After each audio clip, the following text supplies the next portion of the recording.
Wacana mengenai keberadaan harta amanah Soekarno selalu dibungkus oleh selubung klinik, mistis, dan spiritualitas yang sulit dijangkau oleh akal sehat. Kendati demikian, justru banyak pihak membiarkan kondisi seperti itu agar supaya harta nenek moyang bangsa Indonesia tetap aman sampai tiba pada waktunya. Rupanya unlogical matters itu terus menjadi stigma hampir setengah abad lebih. Tidak hanya di Indonesia saja, tetapi juga di dunia.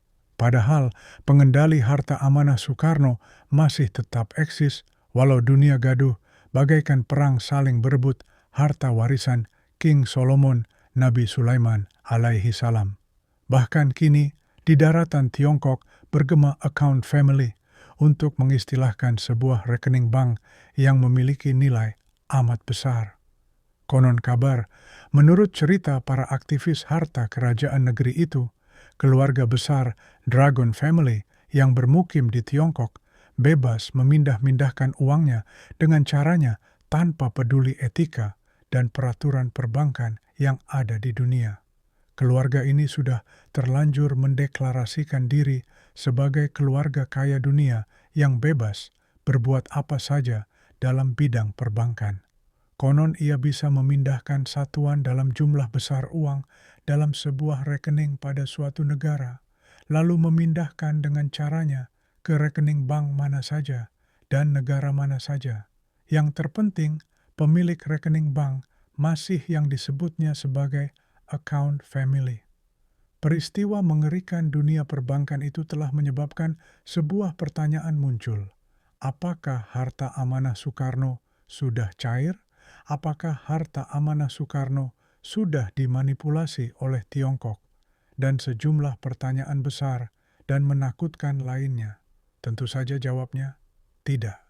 Bahwa harta amanah Soekarno memiliki sistem yang amat berbeda, yaitu sebuah sistem yang sulit dijangkau oleh kemajuan teknologi komputerisasi dan perbankan dunia peradaban manusia manapun.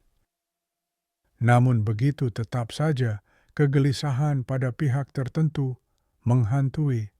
Gertakan Tiongkok yang terlalu sombong pada keberadaan dirinya, yang merasa sudah berada di atas kemampuan teknologi perbankan yang dimiliki manusia di planet bumi ini.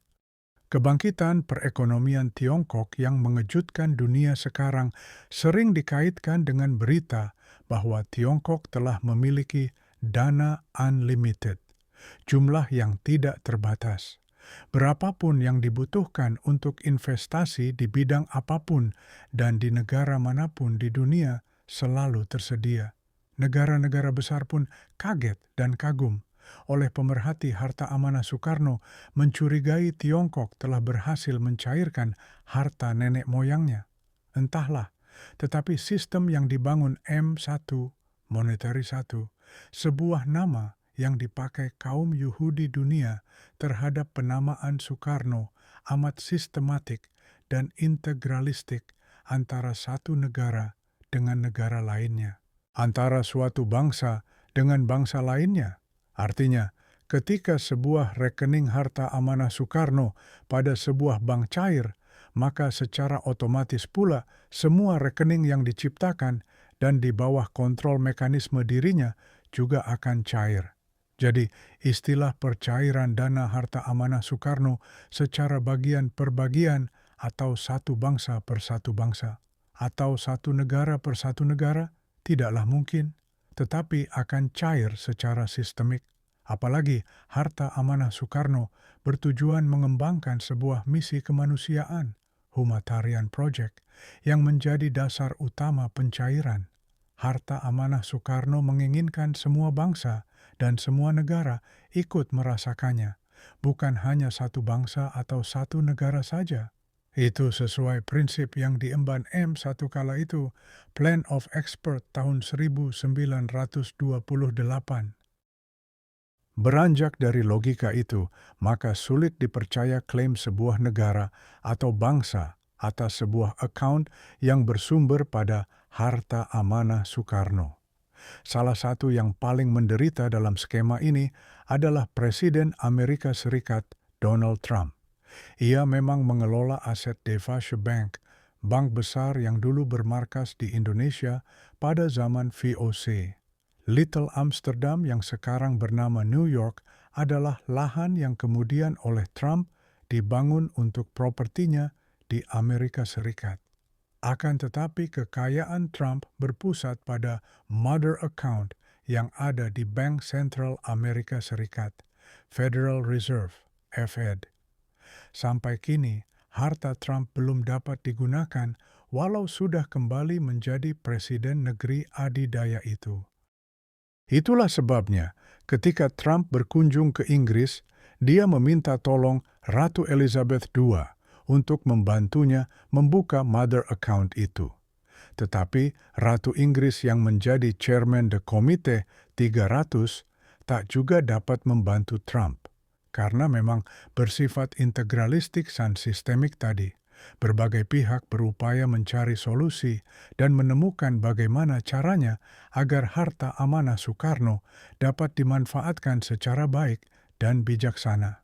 Sayangnya, negara-negara adidaya menampakkan kesombongan dan keangkuhannya. Padahal, kalau dilakukan pendekatan dengan cara duduk sama rendah dan berdiri sama tinggi, maka pencairan harta amanah Soekarno amatlah mudah. Indonesia adalah negara yang mempunyai peran penting dan vital dalam urusan ini. Sayang pemerintah Indonesia hingga kini tidak mengerti kegelisahan negara adidaya ini. Ketika Joko Widodo pada saat memerintah Republik Indonesia pun masih setengah-setengah, antara percaya dan tidak percaya adanya harta amanah Soekarno. Sebab yang masuk ke lingkungan Jokowi belakangan ini adalah para pengrajin harta amanah Soekarno yang berpaham unlogical matters, sehingga sulit untuk diukur dan dijadwalkan dalam sebuah agenda kenegaraan. Waktu itu, Jokowi memandang harta amanah Soekarno adalah sebuah hayalan dan mimpi anak-anak Indonesia.